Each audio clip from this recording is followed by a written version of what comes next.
1993 യാഷ് ചോപ്രയുടെ പ്രശസ്തമായ ഡർ എന്ന ചിത്രത്തിൽ അഭിനയിക്കാൻ അമീർ ഖാൻ സമ്മതിക്കുന്നു. എന്നാൽ ഷൂട്ടിംഗ് തുടങ്ങിയപ്പോഴാണ് താൻ ഉദ്ദേശിച്ച പോലെ അങ്ങോട്ട് പെർഫോം ചെയ്യാൻ പറ്റുന്നില്ല, ആ കഥാപാത്രമായി മാറാൻ തനിക്ക് കഴിയുന്നില്ല എന്ന് അമീർ ഖാന് ബോധ്യപ്പെട്ടത്.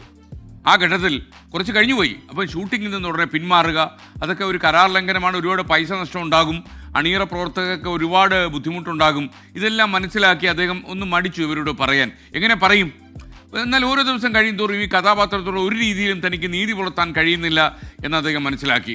അദ്ദേഹം ഉള്ളുകൊണ്ട് തിരിച്ചറിഞ്ഞു, ഈ പ്രോജക്റ്റിൽ ഇനി തുടരാൻ പാടില്ല, തുടരുന്നത് സിനിമയോട് ചെയ്യുന്ന ചതിയാണ് എന്ന് അമീർ ഖാന് മനസ്സിലായി. അദ്ദേഹം സംവിധായകനെയും നിർമ്മാതാവിനെയും സമീപിച്ചിട്ട് തൻ്റെ ബുദ്ധിമുട്ടുകളെല്ലാം തുറന്നു പറഞ്ഞു.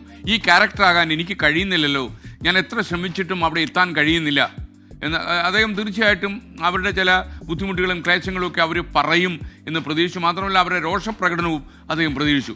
എന്നാൽ അമീർ ഖാൻ്റെ ആത്മാർത്ഥത സംവിധായകനും നിർമ്മാതാവും മനസ്സിലാക്കി. കാരണം ഒരു സിനിമയിൽ മുഖ്യ വേഷത്തിൽ അഭിനയിക്കാൻ വന്ന് പ്രതിഫലം കരാറും പ്രതിഫലവും ഒക്കെ ആയി റെഡിയായി കഴിയുമ്പോൾ ഈ കഥാപാത്രം എനിക്ക് ഇണങ്ങുന്നില്ല, ആ കഥാപാത്രത്തോട് എനിക്ക് പൊരുത്തപ്പെടാൻ കഴിയുന്നില്ല എന്നൊരു നടൻ തുറന്നു പറയുമ്പോൾ അതിലെ രക്തം കിനിയുന്ന ആത്മാർത്ഥം മനസ്സിലാക്കണം എന്നുള്ള ചിന്തയിൽ സംവിധായകനും നിർമ്മാതാവും അവരുടെ നഷ്ടങ്ങളോ അവരുടെ മറ്റു പ്രശ്നങ്ങളോ ഒന്നും മനസ്സിലാക്കാതെ അദ്ദേഹം പറഞ്ഞ കാര്യം കൊണ്ട് സമ്മതിച്ചു. അദ്ദേഹം ആ പ്രോജക്റ്റിൽ നിന്ന് പിന്മാറാൻ അവർ അനുവദിച്ചു. ആ പ്രോജക്റ്റിൽ നിന്ന് അദ്ദേഹം പിന്മാറി.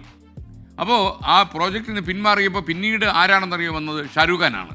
ഷാരൂഖ് ഖാൻ വന്ന് ഈ കഥാപാത്രം ചെയ്തു എന്ന് മാത്രമല്ല, ഡർ സൂപ്പർ ഹിറ്റായി എന്ന് മാത്രമല്ല, ഷാരൂഖ് ഖാൻ്റെ അഭിനയ ജീവിതത്തിലെ ഏറ്റവും വലിയ കഥാപാത്രങ്ങളിൽ ഒന്നായി ഈ കഥാപാത്രം മാറുകയും ചെയ്തു.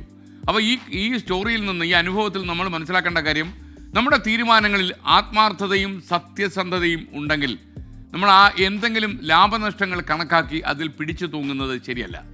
നമ്മളുടെ ചിന്തയ്ക്കനുസരിച്ച്, നമ്മുടെ സത്യസന്ധതയ്ക്കനുസരിച്ച്, നമ്മുടെ മനസാക്ഷിയുടെ കോടതിയിൽ കാര്യങ്ങളൊക്കെ ഇട്ടൊന്ന് വിചാരണ ചെയ്തിട്ട് നമ്മൾ അതിൽ നിന്ന് പിൻവാങ്ങുക തന്നെ വേണം.